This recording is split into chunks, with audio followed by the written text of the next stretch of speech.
World Evangelization in Our Days, Lecture 10, ang kinabuhi sa magtotoo o paglakaw or pagkinabuhi diha sa pagtuo. So mo ni ang Lecture 10. Now, kung maghisgot ang pagkinabuhi sa pagtuo, paglakaw diha sa pagtuo, natay gitawag guidelines, sumbanan, unsaon nato pagkinabuhi, ingon nga Kristo.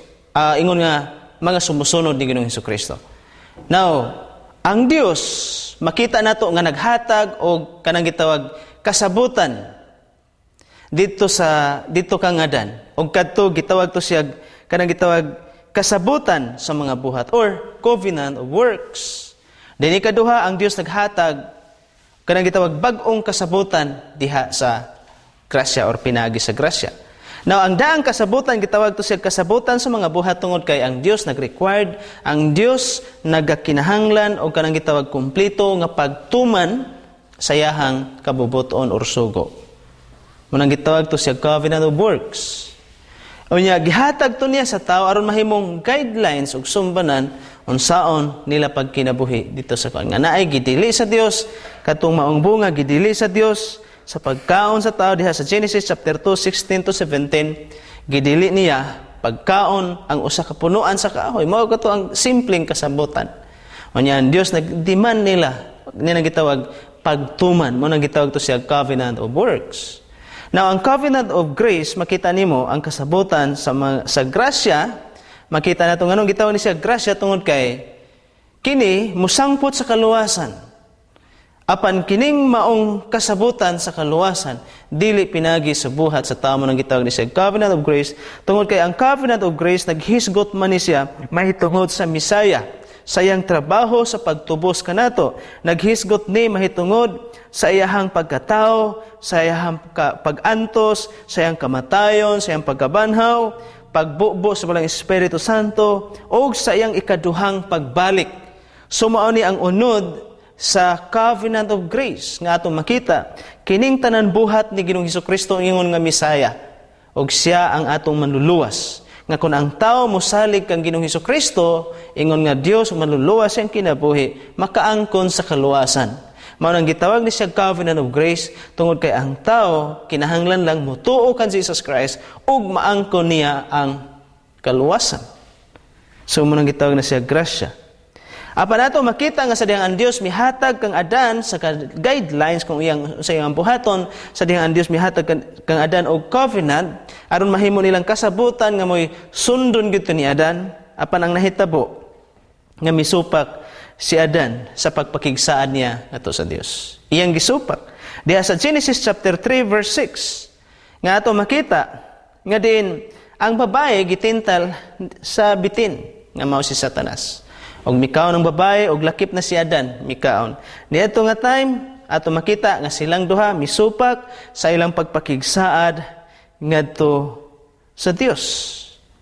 Og munay usa sa hinungdan nga ato makita nga din wala na sila magkinabuhi in line sa guidelines sa pagkamatinumanon sa ilang kasabutan ngadto sa Dios. Munang matud pa diha ni Hosea chapter 6 verse 7, sama kang Adan, gilapas nila ang kasabutan. Nagluib sila kanako didto. So diha nimo makita nga sama kang Adan. Ang mga Israelita, sama kang Adan nga ilang gisupak ang kasabutan sa Dios. Og nagluib og wala na pagkamatinud-anon diha silang kasing-kasing. Kini nga bersikulo nagpakita nga bisan ikaw og ako kitang tanan samang Adan nisupak og wala ta nagmatinud-anon sa kasabutan nga gihatag sa Dios sa atong kinabuhi. Kitang tanan misupak ta sama kang Adan. Sa Roma 5:19 kay ingon nga pinaagi sa pagkadili masinugtanon sa usa ka tawo ang daghan nahimong mga makasasala. So pinaagi sa pagkasupakan sa usa ka tawo nga mao si Adan, daghan ang nahimong makasasala. Tungod kay si Adan gitawag to siya representante sa tanan nga mga kaliwatan. So ang iyang kasaypanan mikuyanap sa tanan nga mga kaliwatan sumala paani nga bersikulo. So ikatulo, ang kinabuhi niadtong mituo ug mituman sa pikigsaad.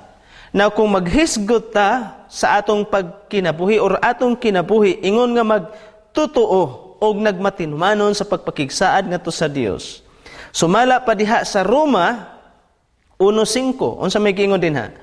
Pinaagi kaniya og tungod sa iyang ngalan nadawat namo ang grasya og ang pagkaapostol aron sa pagtawag sa mga tao gikan sa tanang mga hintil ngadto sa pagkamasinugtanon nga nagagikan sa pagtuo. Ang ilang pagkamasinugtanon, ang ilang obedience, matud pa ni Apostol Pablo, obedience that comes from faith. Nagmatinud-anon sila sa Dios tungod kay may pagsalig ug magpagtuo sila sa Ginoo. Therefore, kung naatay pagtuo ug pagsalig no sa pagpakigsaad sa Dios, it will always leads us to obedience. Mo tuman kita kay matud pa ni Apostol Pablo, ang faith, ang ilang pagtuo ni resulta og pagtuman. Mao nay point ni Apostol Pablo mga taga Roma 16:26. Apan karon gipadayag og gipahibalo pinaagi sa matag naong mga sinulat, pinaagi sa sugo sa walay katapusang Dios aron ang tanang kanasuran motuo ug mosunod kaniya. So diha nimo makita no sa taga Roma 16:26 nga gipadayag ug gipahibalo. So it has been made known and revealed to us through the prophetic writings matud pa ni Apostol Pablo. Ang gining prophetic writings or sinulat diha sa Bisaya mao ni ang Biblia, ang sugo sa Dios. Diha nato makita buti pasabot kung ganahan tang masayod unsay kabubuton sa Dios atong kinabuhi. Ang Biblia na diha naka-record. Na diha nakasulat ang kabubuton sa Dios sa walay katapusan aron ang tanang kanasuran motuo den mosunod kaniya. Sa English, aron ang tanang kanasuran will believe and obey. So muna dito, mas klaro kayo dito sa kuan. Mutuo og mo tuman. Pirmi gyud mag-una ang pagtuo sa pagtuman. Ang tanan, mga kigsunan nga nagatuo kang Ginoong Hesukristo og nagasalig kang Ginoong Hesukristo, mga kigsunan, mo resulta ginaog pagka matinumanon. Unang Pedro 1:2 ngang pinili sumala sa pagkahibalo ng daan sa Dios nga Amahan, pinaagi sa balaan nga buhat sa Espiritu Santo alang sa pagkamasinugtanon kang Hesukristo ug sa pagwisik pinaagi sa iyang dugo ang grasya ug ang kalinaw maana kaniya nga madagayaon. Ang makita nato dinhi nga kung ato sa English version, ang Dios may nagpili kanato. God the Father chose us, and then the work of the Holy Spirit is to sanctify us for the purpose that we might obey Him, that we might obey Christ, who sprinkled His blood for the forgiveness and remissions of our sins. So diha nato makita nga kita gisanctify sa balang Espiritu Santo for obedience. Aron kita magmatinud-anon. Medyo sa Bisaya, medyo di kayo nato makuha ang point. Pero dito sa English, nga kita gipili sa Dios, dayon gisanctify ta sa balang Espiritu Santo aron magkamasinugtanon. Diri man gud magkamasinugtanon. Apan mas maklaro gid no dito sa English nga for obedience to Christ, who shed His blood, who sprinkled His blood. So, aron ta magkinabuhi nga magmasinugtanon. So, sa dihang inyong pagkamasinugtanon, no, magmahingpit no diha sa Ginoo. Ang ato bang pagkamatinud-anon baka namang mahingpit gyud. Mo gawas ginang gitawag disiplina. So atong makita kung maghisgot tag pagkinabuhi diha sa Ginoo, naa ginang gitawag pagdisiplina. Okay? Imposible kayo nga magkinabuhi ta nga masinubtanon diha sa Dios without discipline. Namatod pa diha ni Apostol Pablo 2 Corinthians 10:6. O kami andam sa pagsilot sa matag buhat nga pagkamasupilon sa higayon ngang imong pagkamasinugtanon makumpleto. So dinhi nato makita, number 1 principle nga atong i-apply sa atong kinabuhi kung kita maghisgot o pagkinabuhi ingon nga Kristohanon na agi nang gitawag discipline. sama sa gibuhat ni Apostol Pablo. So, no, disiplina. Then ikaduha, saan paagi ta magmasinubtanon nga matinud-anon ngadto kang Ginoong Hesukristo. Number 1, makita nato we have to live like Christ. Magkinabuhi ta sama sa pagkinabuhi ni Ginoong Hesukristo. Now matod pa diha sa Matthew 16:24, unya mihingon si Jesus sa iyang mga tinun-an, kung adunay buot mosunod kanako, kinahanglan magdumili siya sa iyahang kaugalingon, magpasan sa iyang krus ug mosunod kanako. So ang pagsunod kang Ginoong Hesukristo makita nato diha, no, mao siya pagkinabuhi sama sa pagkinabuhi ni Jesus Christ, following the example of Christ. Sa Marcos 8:24, unya iyang gitawag ang panon sa katawhan ngadto kaniya uban sa iyang mga tinun-an og miingon, kung adunay buot mosunod kanako, kinahanglang magdumili siya sa iyang kaugalingon og magpasan sa iyang kaugalingong og mosunod kanako. So dinhi makita nato ang pagsunod kan Jesus Christ mo na say hulagway nga kita kinabuhi sama sa pagkinabuhi ni Ginoong Hesukristo. So sa laktod ang pagkinabuhi dihay ingon nga Kristohanon, ang paglakaw dihay sa pagtuo, maoy pagkinabuhi nga dunay pagdisiplina sa kaugalingon. Ikaduha, magkinabuhi sama sa pagkinabuhi ni Ginoong Hesukristo. Now matod pa diha sa ikaduhang Korinto 5, sa Roma 6:6, kay kita nahibalo nga ang atong daan nga pagkatao gilansang sa krus. Uban kaniya, aron ang lawas sa sala mawala, aron kita dili na maulipon sa sala. So ang pagkinabuhi dahil sa ingon nga Kristohanon, kinahanglan nga diin atong huna-hunaon sa atong kaugalingon nga kita namatay na uban kang Kristo ug si Kristo nay nabuhi sa atong kinabuhi. Nga atong daan nga pagkatao nawagtang na, namatay na og gilansang na ni Kristo dito sa krus sa Kalbaryo. Diha sa taga Galacia 5:24 matod pa diha, mga iyan kita ni Kristo. So naglansang sa katawhan, ang mga iyan ni Kristo Jesus naglansang sa katawhan nga naglansang sa tawhanon nga kinaiya uban ang mga pangibog o mga tinguha niini. So naglansang ato ning katungod, ato ning buluhaton nga at naglansang atong ilansang, no, ang atong daan nga mga pagkatao o atong mga dautan nga mga tinguha sa ato ang kinabuhi. Ikaduhang Korinto 5:15, og siya namatay alang sa tanan, aron ang mga buhi dili na magkinabuhi alang sa ilang kaugalingon kundi alang kaniya nga namatay og nabanhaw alang kanila. So magkinabuhi ta dili na sa atong kaugalingon. Magkinabuhi ta sa atong kinabuhi nga si Kristo mo'y matuboy ug si Kristo mo'y makita sa ato ang kinabuhi. Now diha sa Matthew 4:19, dali sunod ka nako matod pa ni Jesus Christ. O siya mimo himuon ko kamong akong mga mangingista. So awhag ni Jesus Christ nga mosunod kita niya. O sa dihang misulti pag-usab si Jesus diha sa Juan 8:12, sa mga tao miingon siya, ako mao ang kahayag sa kalibutan. Ang mosunod kanako dili na gayod maglakaw sa kangit-ngit kundi makabaton hinuon sa kahayag sa kinabuhi. So dinhi nato makita nga ang paglakaw ingon nga Kristohanon, maglakaw ta diha sa kahayag uban kang Kristo.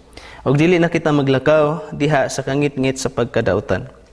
Now ikaduha, no, moto sa unsang paagi ta magkinabuhi, no, ingon nga Kristohanon samtang magasunod kang Jesus Christ, magkinabuhi ta sama sa pagkinabuhi ni Jesus Christ. Then ikaduha atong i-apply kining gitawag Emmanuel Principles.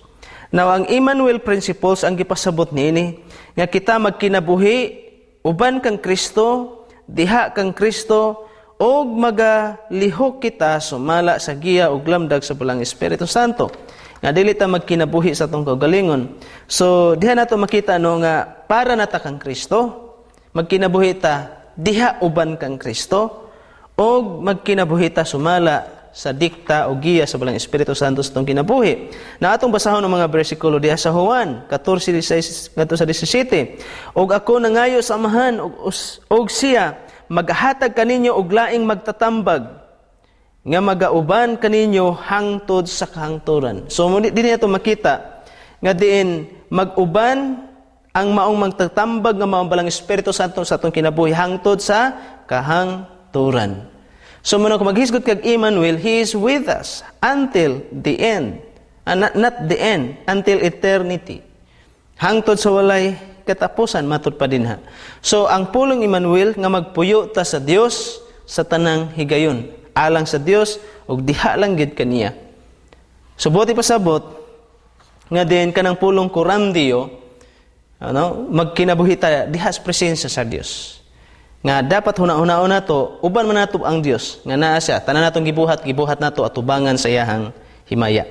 Nakita sa Dios ang tanan natong gibuhat.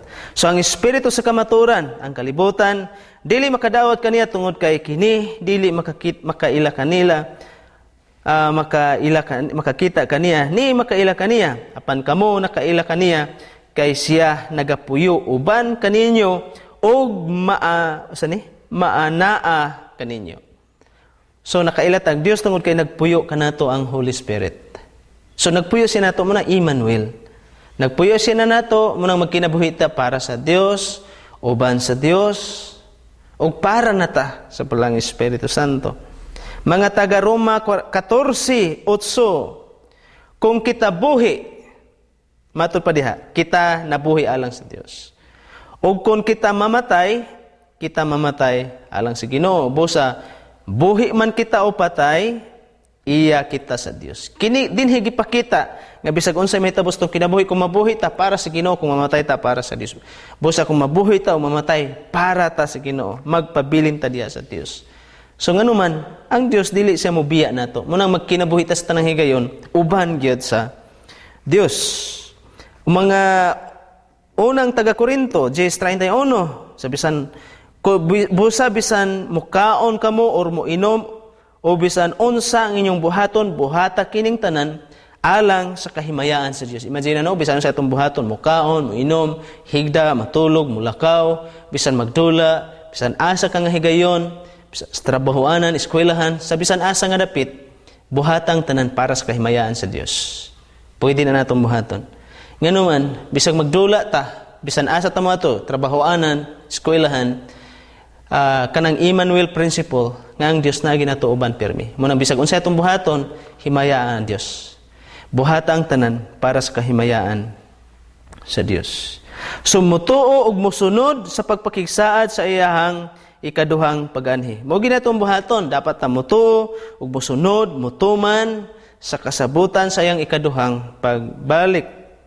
Matthew 16:28, sapagkat tinuod sultihan ko kamo, ang uban nga nagbarog dinhi dili makatilaw kamatayon hangtod nga makita nila ang anak sa tao nga moabot sa iyang gingharian. Muni saad ni Jesus Christ nga mobalik gyud siya. Sa Matthew 24:14, og kining maayong balita sa gingharian igawalis tibok kalibutan, ingon nga pagpamatuod ngadto sa tanang kanasuran, ug unya moabot ang katapusan. Sumuni saad sa Dios tanan nga mga magtotoo, busa pabilin ta og magsangyaw sa iyang pulong samtang kita nagpaabot sa iyang ikaduhang pagbalik. Nganuman kita mga followers, kita mga sumusunod ni Jesus Christ, og mao nang gitawag tag mga Kristohanon. Ang Kristohanon buti pasabot niya na mga followers. So makita nato nga sa unang higayon, gitawag Kristohanon ang mga followers ni Jesus Christ diha sa mga buhat 11:26. O kitang mga Kristohanon, gitawag tag mga sumusunod kang Ginoong Hesukristo. Busa ato siyang sundon, ato siyang tumanon sa tanan niyang mga sugo sa atong kinabuhi. So ang pagkinabuhi, ingon nga Kristohanon, ang pagkinabuhi diha sa pagtuo, mao'y pagbaton o pagdisiplina sa kaugalingon. Ang pagkinabuhi, ingon diha sa pagtuo, mao'y pagkinabuhi sa mas kinabuhi ni Jesus Christ. O ang pagkinabuhi diha sa pagtuo, mao'y pagkinabuhi nga atong i-apply kanang gitawag Emmanuel principles nga ang Dios nagtan-aw sa tanang higayon sa atong kinabuhi. Busa buhaton nato ang tanan nga makapahimuot sa Dios. Kay daghang salamat o proceed ta sa lecture 11. Matulog na.